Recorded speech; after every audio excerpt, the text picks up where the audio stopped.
Well, we have got some brilliant conversations still to come here. I have just met in the green room, coming on in about 15 minutes' time, Julie Wainwright. Julie Wainwright, many of you will already know, founded the billion-dollar business, The Real Real. Her book has just been selected by Amazon as the best in non-fiction, and she'll tell us about that story firsthand, how she built up a company that really shook up the fashion industry. So that's coming in just over 15 minutes' time. At the end of this afternoon, we've got legendary entrepreneur and shark, Mark Cuban. I say shark in the context of Shark Tank, of course. He was with that show for over 15 years in total, so a real deal entrepreneur again. But first, let's step back. Let's refocus on ecosystems. On this stage yesterday afternoon, Brad Feld talked a lot about the entrepreneurship ecosystem.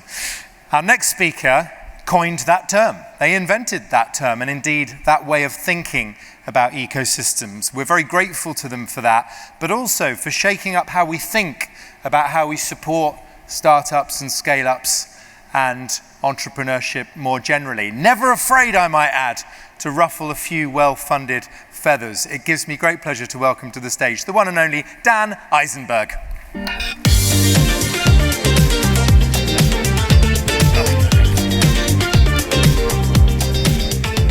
Can you hear me? Hello, everybody, all five of you. I have a picture in my computer of the Beatles performing to an audience that's half as big as this when they first got their started. I use that picture frequently. How many of you are involved in startups? It's almost a facetious question. How many of you, keep your hands, are no, I didn't ask the question. Hang on. How many of you are involved in startups in order to change something positive in the ecosystem or the society, et cetera? So I see a good. So I have for you, I'll say a word about myself. I have invested, last week I invested in my 107th startup. I'm now negotiating for the 108th. I love startups. 8 funds, etc. But I have good news and bad news for you. The bad news is you cannot get from startups to where you want to go in terms of social impact. The good news is there's an alternative, and I will present that alternative. So in addition to investing in a bunch of companies, by the way, and half of them have failed. And the reason why startups, one of the reasons why startups are bad ways or ineffective ways of creating the change that many of us want is they just take too long and too many of them fail. They take, realistically, to succeed 15 to 20 years. Realistically, I'm talking from experience, and I have 50% write-offs. Speaking of write-offs, I'm also the author of this book. I will not take off anything else in this presentation. Worthless, Impossible, and Stupid. So the rest of my short presentation will be on the good news. And that's, if this works, help, oh, there we go. And I'm gonna flip through some of these slides very quickly. Famous last words, right? So, metaphor. Hurricanes, very interesting metaphor. There's a big lag in pressing this button. That you can think of ecosystems a little bit like hurricanes, and I'm just going to use this as a metaphor, which is risky. Hurricanes, I don't know if you know this, they start off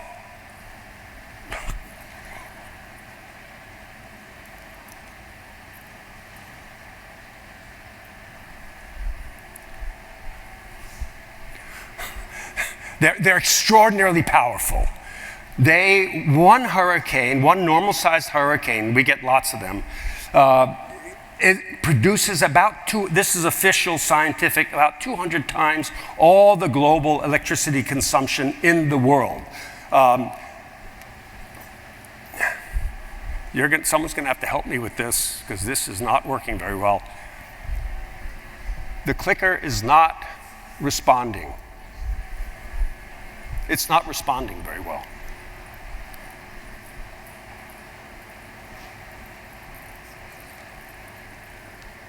press this. Okay. And hurricanes, they're actually 15 days, 10 to 15 days from start to finish. They start, you may not know this, as little weather perturbations in the west of Africa, over the desert where the cool, dry air hits warm, humid air, and this spawns off, and some of them make it in two weeks across to our neck of the woods in North America and sometimes South America. They get huge, they grow fast, and that speed is part of what makes them so powerful. So we set ourselves a challenge 15 years ago to use entrepreneurship to create this incredible force of energy that starts with a small perturbation and grows, feeding on the natural resources, human and social resources, of where it takes place. It's relevant, it has to be results-based, it has to be rooted in local resources, not something you bring in from the outside, and a consistent methodology. 15 years later, I can say we've done it. That may surprise you. 5 years ago, I wouldn't have been as confident. But we had to learn some important lessons. One of those lessons is that entrepreneurship means many different things. There's been humongous semantic drift in the term entrepreneurship. Not all of entrepreneurship can contribute to this broad-based prosperity that we think entrepreneurship can be used for. Some of it can, and some of it can't. They're not one thing. The second thing we learned is that it's very useful, not right or wrong, useful to have an obsessive focus on new growth. Not startups, but new growth. Rather than helping grow more and more firms, for which there's very, very poor evidence that this by itself, creating new firms, leads to prosperity in any dimension. Very, very weak evidence. So rather than focusing on growing more and more new firms, the focus should be, if you want to accomplish the objective, should be helping more and more local firms get new growth. And what does that mean? This is my granddaughter, by the way, not that I'm proud or anything. More and more local firms growing more and more rapidly to the benefit of all.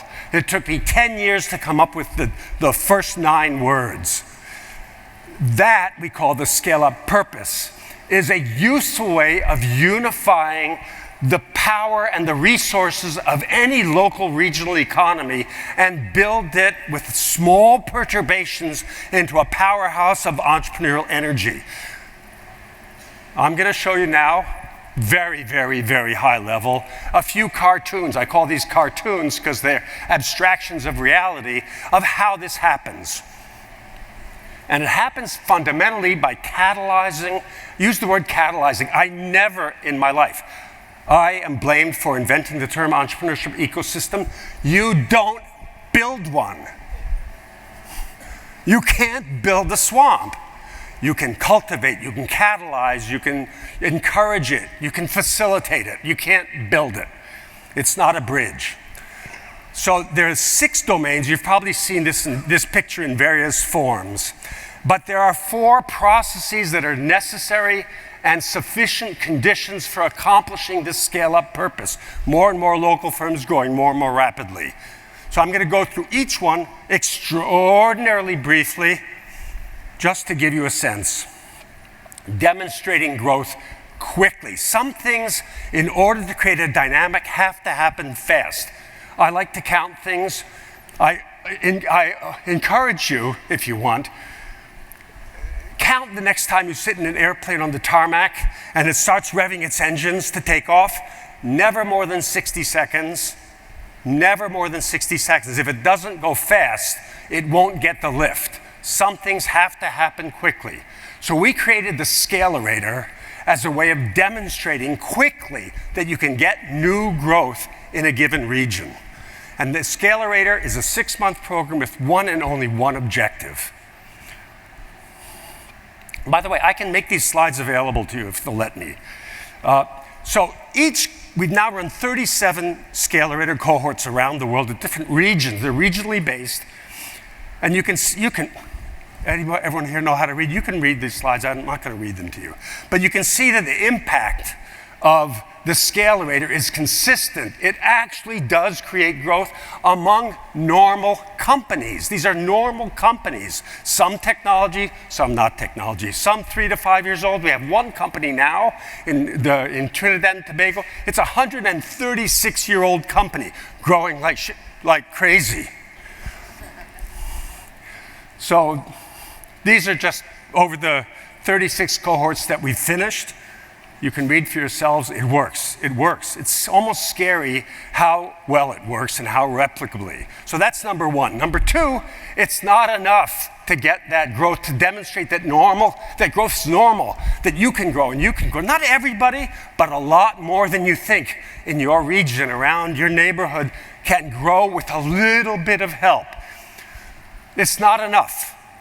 If you want that growth to be part of an ecosystem, it has to impact beyond your company. Otherwise, it's not an ecosystem. Mosquitoes don't live alone. There's mud and there's water and there's rabbits whose blood they can eat, etc. You know the wag about if a tree falls in the forest. The same thing about growth. If growth happens and no one knows about it, it doesn't make as big an impact. We don't have time to go into all aspects of communicating growth. There's a very systematic way of doing it, but believe me, it's an unnatural act. It's not talking about success, it's talking about growth. So, and part of this is that real growth, the way real growth happens in companies and also in regions, it happens little bits at a time. It could be very fast, but it's usually made up of small molecules of growth. A new customer, 3 new employees, a new piece of equipment. That's how growth happens. And when it happens once, and then 10 times, and then 100 times, and then 1,000 times, and then 10,000 and 100,000 times, it begins to have an impact. That is the real stuff of economic growth.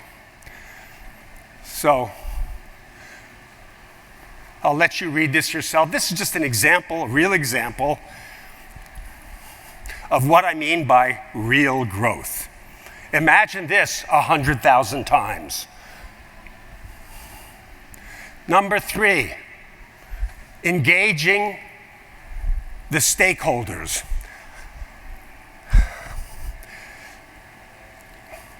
Different stakeholders have different motivations. The mosquito has one motivation, the bear has another, the bacteria have a different one, the water is passive. Bankers, university educators, policymakers, entrepreneurs, the media, the ESOs that many of you represent, all have different motivations. You want them to get in a way that their behavior fosters the growth purpose. They have to be motivated by what motivates them, not by what motivates you. And I'll give you just an example of this. This is from a project that's being talked about here called Manizales Mas that we did. I don't know if you can read this very well. This will just illustrate quickly how a big regional bank benefited from participating in Scale Up Manizales. They contributed a lot of money. First of all, what did they give? They gave funding, they gave training, they gave expertise, they gave discounts on interest rates. But what did they get out of it? They got out of a better loan book, better service of debts. They got out of it a new entrepreneurship department that they took regionally outside of Colombia. They benefited. We don't have time to explain why, but everyone here has given blood. When you've gone to the doctor and the doctor says, I need to diagnose to see if you're sick, you give blood. And you've done that tens and tens of times, most likely. But how often have you donated blood for the benefit of somebody else? Once in your life? Twice in your life? Nonce in your life? I see some heads. Nonce. I've done it twice. Twice. Exactly the same act. The nurse comes in with gloves on and finds my boop, boop, boop, and takes the blood out. It's the same. But when I'm doing it for me, I really do it every single time, my doctor tells me. Finally, building sustainability. This is all about just a very small project team that understands ecosystems and can keep things going. That's it. That's the end of these are some of the projects that we've done or supported, whether it's Scale Up Denmark or Scale Up UK or Scale Up Milwaukee or Scalerator Northeast Ohio, et cetera, et cetera. It's a community by now. I have to give a little bit of an advertisement. Take a screenshot if you want. I've just started, it's free. Scale Up, it's fun. A Scale Up podcast only for companies that have exceeded $5 million. How do they get there and how do they go beyond? Because that's the stuff of growth. It's growth in revenues and growth in profits. We get that right, we can achieve the Scale Up purpose of more and more local firms growing more and more rapidly. Thank you very much.